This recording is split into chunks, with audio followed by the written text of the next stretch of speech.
사도 바울이 오늘 말씀 속에서 십자가의 도를 말합니다. 십자가의 도는 복음입니다. 복음은 예수 그리스도가 십자가에 못 박히셔서 인류의 죄를 대속해 주시기 위해 피 흘려 돌아가신 것, 그게 바로 복음이지요. 그것을 믿는 사람은 구원받고 그 복음을 믿지 못하는 사람은 멸망의 길로 간다. 그것이 바로 성경이 우리에게 가르쳐주는 진리입니다. 그만큼 복음은 분명합니다. 사실은 복음이 그려내고 있는 본질은 아주 분명합니다. 그런데 그 세상의 사람들은요, 그 복음을 접하고 듣게 될 때 자기 자신이 가지고 있는 전이해, 자신의 경험이나 배운 지식이나 자기가 살면서 몸에 배웠던 문화를 가지고서 그 복음을 이해하려고 합니다. 하지만 복음이라고 하는 것은 전혀 차원이 다른 거지요.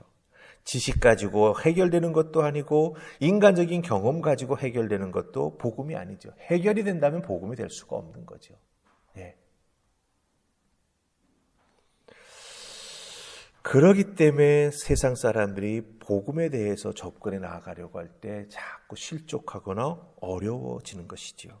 복음은 내가 가지고 있는 전이해를 가지고서 내 뜻대로 이해하려고 하는 것이 아니라 복음은 믿어야만 이해가 됩니다.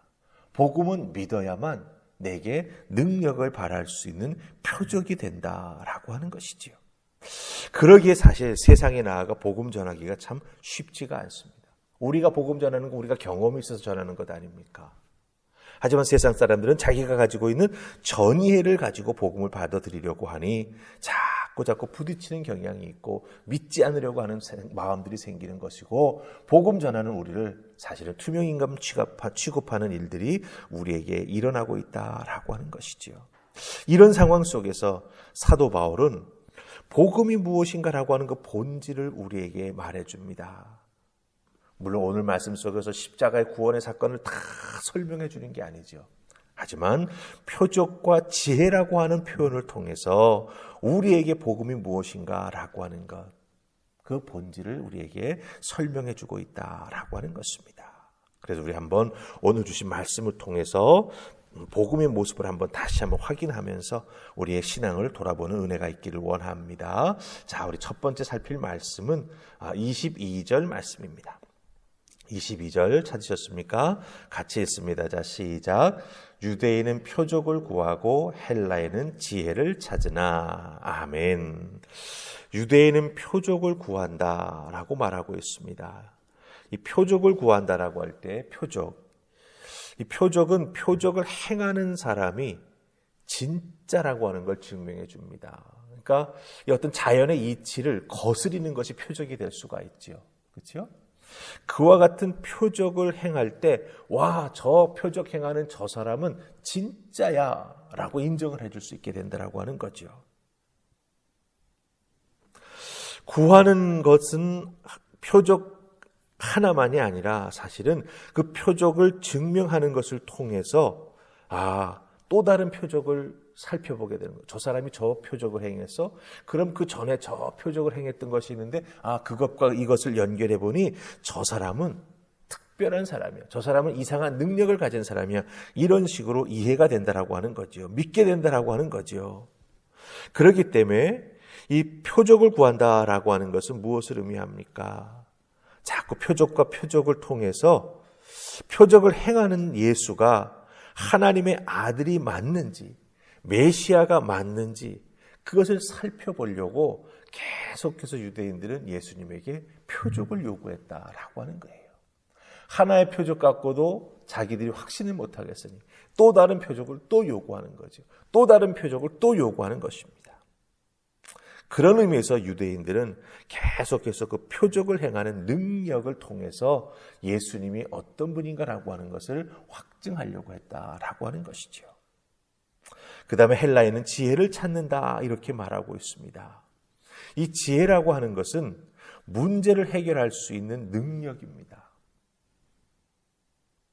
예수 그리스도의 복음을 듣는다면서 처음 보고 듣는 것이기에 이해도 안 되고 해결이 안 되니 그 복음이라고 하는 문제를 해결할 길을 계속해서 그들은 찾는 거죠. 왜? 이해해야 지혜가 생기고, 이 지혜가 생겨야 삶의 문제를 해결해 나아갈 수 있거든요.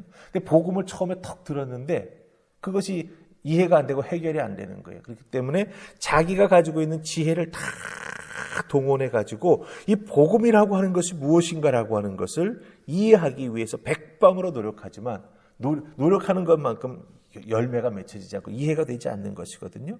그래서 계속해서 이해될 수 있는 길, 그 지혜를 찾아 나아가는 것이 바로 이 헬라인의 특별한 모습이었다라고 하는 것입니다. 그런데 여러분들, 이 유대인으로 대표되는 표적을 구하는 자들, 헬라인으로 대표되는 지혜를 찾는 자들, 바로 그런 모습이 우리들에게도 있다라고 하는 겁니다. 신앙생활에 나아가는 우리들에게도 이 표적을 구하거나 지혜를 찾는 우리들의 과거의 모습이 있었다라고 하는 거죠. 신앙생활에 나아가면서 그런 경향이 우리에게 있었다라고 하는 거예요.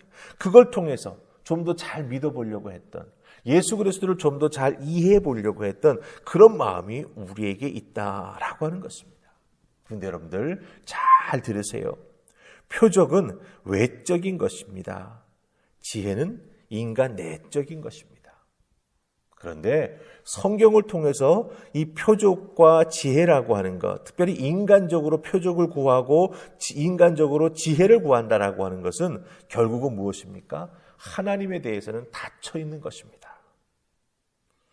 그렇기 때문에 이 표적과 지혜를 구하는 자들에게 있어서는 복음이라고 하는 것은 어리석은 것이 뿐일 뿐 그 이상 아무것도 아니에요. 왜 제가 닫혀있다라고 말하는지 아십니까, 여러분들? 유대인에게는 나무에 달려 죽은 사람은 신명기 21장 23절에 따라서 하나님에게서 저주를 받은 자예요. 네. 그러니 그 나무에 달려 죽은 자가 행했던 표적, 그것은 절대로 그들이 받아들일 수 없는 거죠. 왜? 하나님의 저주를 받은 자가 저런 표적을 행해서, 그러니 그건 메시아가 아니라 이상한 녀석이라고 하는 거죠. 표적이 될 수 없다라고 하는 겁니다. 헬라인에게 있어서는요, 십자가 위에 달려 죽은 자는 실패한 사람입니다. 죽었다고 해서 그 죽음을 통해서 사람들을 설득시키거나 그 사람들에게 뭔가 도를 깨닫게 해준 것이 아니라고 하는 거죠. 죽음으로 말미암아 그 사람이 행해왔고 말해왔던 모든 것은 끝나버리고 말았다라고 하는 거예요. 그렇기 때문에 헬라인에게 있어서 지혜를 찾는 그들은 죽은 자는 실패한 자라고 하는 생각이 머릿속에 딱 박혀 있습니다. 따라서 십자가의 도는 유대인들에게는 거리끼는 것이 되죠. 왜? 저주를 받은 자가 행하는 것이기 때문에. 미련한 것입니다. 왜 그렇습니까? 죽어서 실패했기 때문에. 하지만 구원함을 받은 우리에게, 우리 그리스도인에게는 이 예수 그리스도의 십자가의 은혜, 이 미련하다고 생각하는 그 모든 것들이 우리에게는 하나님의 능력이 됩니다. 왜 하나님의 능력이 됩니까? 여러분들, 십자가의 도가 왜 하나님의 능력이 우리에게는 되는 것일까요? 우리 18절 말씀 한번 볼까요? 자, 같이 읽습니다. 시작. 십자가의 도가 멸망하는 자들에게는 미련한 것이요 구원을 받는 우리에게는 하나님의 능력이라. 아멘.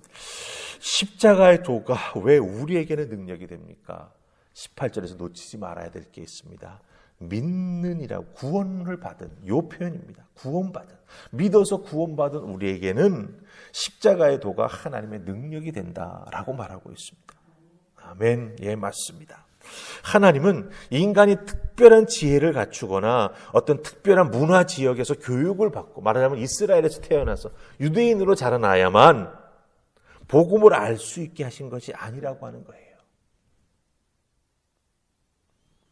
십자가 앞에 나아가 자기 자신의 무력함과 자기 자신의 죄악을 고백하는 사람에게 하나님의 십자가 사랑을 깨달아 알 수 있도록 예정하셨고, 그 예정하신 것을 하나님께서 복음 증거하는 놀라운 기회를 통해서 듣게 하셨고, 그것을 통해서 마음에 찔림이 있어 뭐 특별한 지혜나 어떤 교육을 받아서 되는 게 아니고 내가 죄인입니다라고 하는 것을 고백하는 것을 통해서 그 십자가 구원의 은혜를 깨달아 알 수 있는 놀라운 은혜를 우리에게 베풀어 주신다라고 하는 거예요.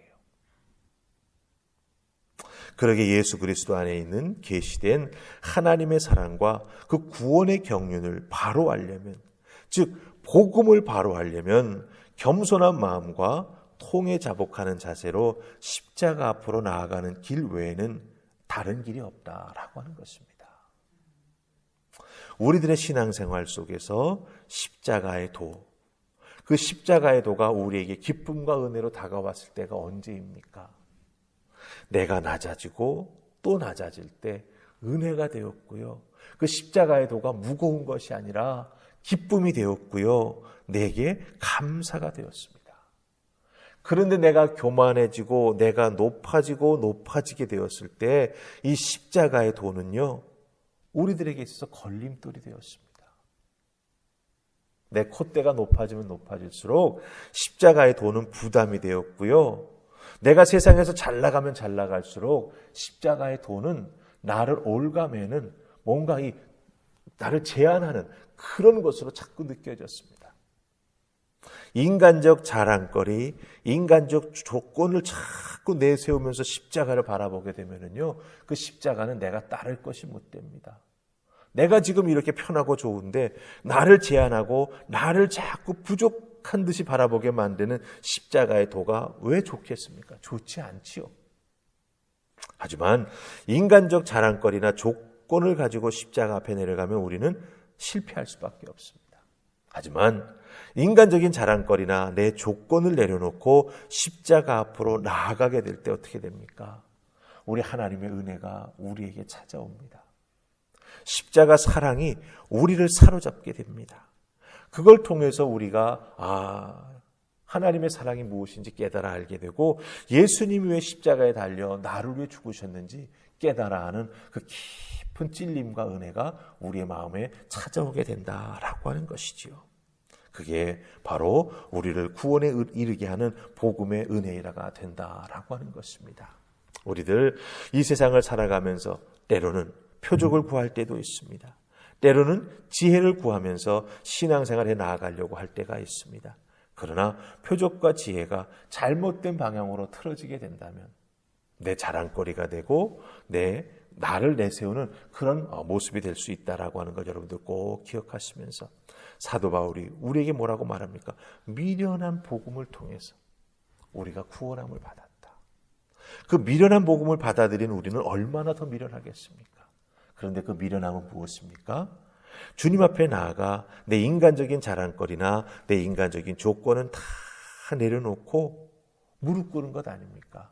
그 무릎 꿇음 때문에 우리가 구원의 은혜를 덧입었다라고 하는 것 꼭 기억하시면서 여러분의 삶의 자리에서 그 십자가의 도가 내게 은혜가 되고 내게 능력이 됨을 다시 한번 확인하시면서 그 은혜 가운데 살아가실 수 있기를 주님의 이름으로 축복합니다. 아멘. 우리 기도하십시다.